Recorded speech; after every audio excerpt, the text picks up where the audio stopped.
Now look at this. This is the next anointed king of Israel. Everyone is aware of this. Samuel basically made this aware, and he's a servant in the palace, a musician pretty much in the palace of the king, the current anointed king.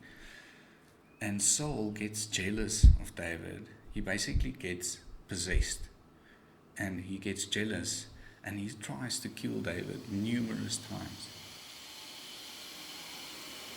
Hello everyone, welcome back to another Huntsman video. Now I'm sure you can sense the trend here that when I'm starting this video in English, it's probably going to be a solo video. And I also want to explain that the reason why I'm doing these videos in English is because I hope these messages get to more people. Our last video that we did on the Springboks, we had almost 1,000 views on it in a couple of days. And that's massive for us because our largest video before then was around 250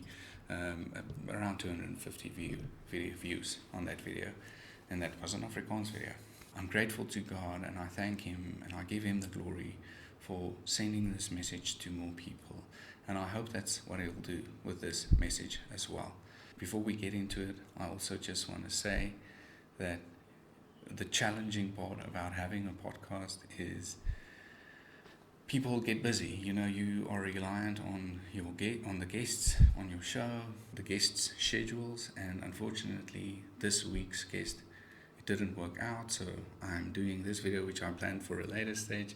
I kind of finished it off, and I'm talking about this today. Thank you so much for tuning in. Thank you for being here. Thank you for all the support. We really appreciate every like, comment, and subscribe, every view. Please keep it going. We really appreciate you, each and every one of you. Let's get into it.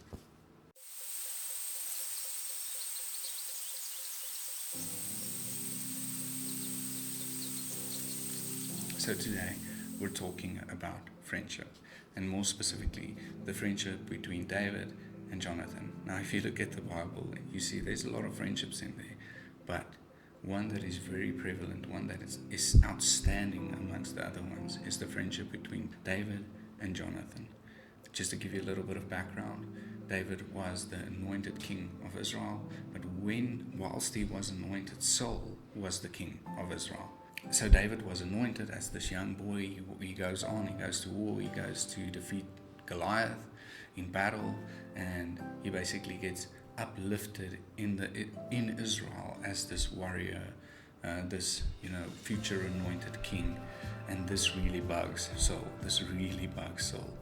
So I have a couple of Bible verses prepared, but I'm not going to read too much out of the Bible. I'm just going to tell you the story of David and Jonathan. So after a couple of battles, basically David then goes on, because he's still too young to really serve in the Israeli military. He goes on to serve as a servant in the palace of King Saul. Now look at this. This is the next anointed king of Israel. Everyone is aware of this. Samuel basically made this aware, and he's a servant in the palace, a musician pretty much in the palace of the king, the current anointed king. And Saul gets jealous of David. He basically gets possessed, and he gets jealous, and he tries to kill David numerous times. And throughout this duration of turmoil between David and Saul, Saul's son Jonathan comes to really like David as a friend. And it even goes on to say in 1 Samuel that Jonathan loved David as much as he loved himself. Now, this is where it gets really tricky, and it kind of creates this love triangle within, manly friendship. So you've got Saul, which is the king. Then you've got David, which is the next anointed king. And then you've got Jonathan, who is Saul's son and David's best friend. Now, in this turmoil, even Saul's daughters comes to fall in love with David. So everyone, even those closest to Saul, just really loves David and elevates him basically above Saul. And this bugs Saul so much. So there's a couple of times where Jonathan goes out and warns David about his father. He tells David to run away. He covers David, but there's so much more to their friendship. They go into battle together. They defeat Philistines together. They have this massive friendship. Like, just imagine that, going into battle together, being victorious every time, coming home, people celebrate you. Then your father wants to kill your best friend. Eventually David marries one of Saul's daughters and becomes a son of the king, a son-in-law to the king, which is kind of traditional. And Saul, this doesn't stop Saul from trying to kill David. He just keeps on trying to kill David, and now his daughter is also involved covering and protecting David, sending him away, covering for him, even making dummies in their home so that people think David is home. It sounds like a Hollywood, this typical Hollywood story. It kind of comes to a climax when Saul goes after David again, and he takes 3,000 men with him, soldiers with him, and they pursue David and his little band of brothers, and they are considered pretty much enemies of the state. They are hiding in a cave, and Saul is something you need to realize with God is nothing happens by chance. Everything is determined. And Saul goes into this cave to relieve himself, and David actually sneaks up on Saul and cuts the corner of his robe or cloak. And he is so overridden with guilt because he did this thing. He had the opportunity to kill Saul. In fact, his men was telling him, this is your chance. You can kill Saul. He doesn't. He just cuts the corner off of his cloak. And he's so overridden with guilt that he goes out of the cave while Saul is riding away, and he shouts to Saul and tells him, let God be the judge between you and I. You know that you have wronged me. I had the opportunity to kill you. Now I didn't. Here is the proof. And Saul asks David's forgiveness. He cries and he mourns that he's been so evil toward David, but David just showed him goodness and love and kindness. And the story, basically David is restored into his position for the umpteenth time. Eventually Saul and Jonathan's company gets overrun and they get killed. And this breaks David. He mourns, he tears his clothes, and he goes on to actually adopt Jonathan's son to honor their friendship.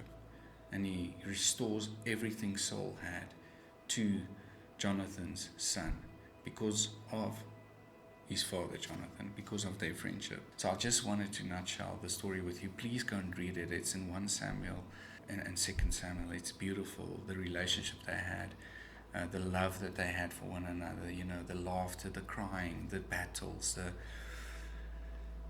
everything. It's such an amazing friendship. And this leads me to this question, like, do you have friends? Do you have friends? And can you answer that honorably? Can you answer that truthfully? Do you have true friends? And the next question is, are you that friend? Are you a true friend? I don't even want to take it to the level of the relationship that Jonathan and David had, because that is incredible. The things that they went through. We would, God willing, never have to go through the things that David and Jonathan went through. So, why this video? I wanted to talk about this video because what I've seen and what I've realized in these last couple of months, 9 or 10 months that I've been busy with Huntsman, is it's come up in every conversation that men need good friends, and we don't experience the level of friendship, not even close to the level of friendship that David and Saul experienced in the book of Samuel. And I want to encourage you today to firstly pray, go to God and ask God, send me a friend like Jonathan. Send me a friend like Jonathan was to David. because David went on to become this man after God's own heart. And I'm not saying it's because of his friendship with Jonathan, but Jonathan certainly played a massive role in David just being alive, and then becoming this friend and becoming this kind-hearted person. Played a big part in this, in supporting him, in encouraging him, and in protecting him. And that's what we need to be for our friends.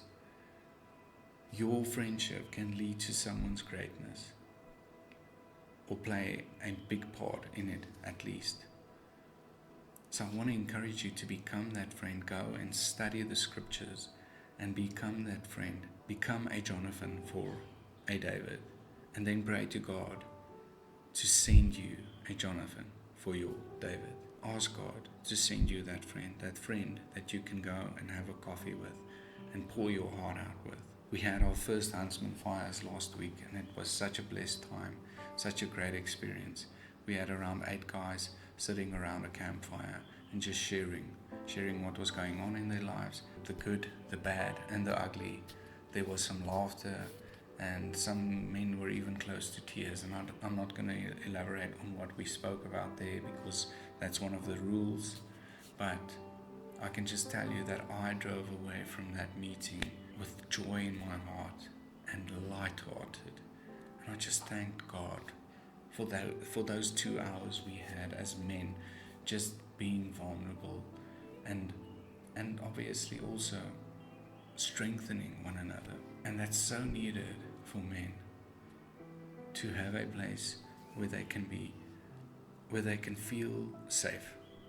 And it sounds stupid, man. Even saying it sounds ridiculous, for men to have a space to feel safe. But it's important, and it's something that we regretfully fail in expressing. We need a space, and whether that is with one other person in your life, with 8 other men around a fire, it is an important thing. Find and pray for and find a friend like Jonathan, and then the next challenge is become a friend like Jonathan, because you are needed. Your efforts are needed. Your intentionality is needed. People need good friends. Men need good friends. You need a good friend, and God knows this. Even Adam needed a companion. God said it's not good for man to be alone. Companionship is something that God knows that we need. The thing I want to close off with is, don't expect it to always just be kindness, because sometimes in kindness and in love, correction is necessary. Sometimes you need to hear the truth. Sometimes you need to hear that you are being a baby. Sometimes you need a slap in the face. Sometimes you need a bump on the shoulder. Sometimes you need the truth to get through the things that you are going through. And sometimes you need to be the one to deliver that truth. So yeah, thank you guys for tuning in. I hope you enjoyed this video. It's a short one. It's a simple message about friendship, but it's a super important one. We all need a friend like Jonathan, and we need to, in certain instances, become that friend. Be that friend for people. Put yourself out there and give what is needed in the right moment, whether it's love, whether it's truth, whether it's correction. You do that, but do it in love. Thank you for tuning in. We'll catch you in the next video. Cheers.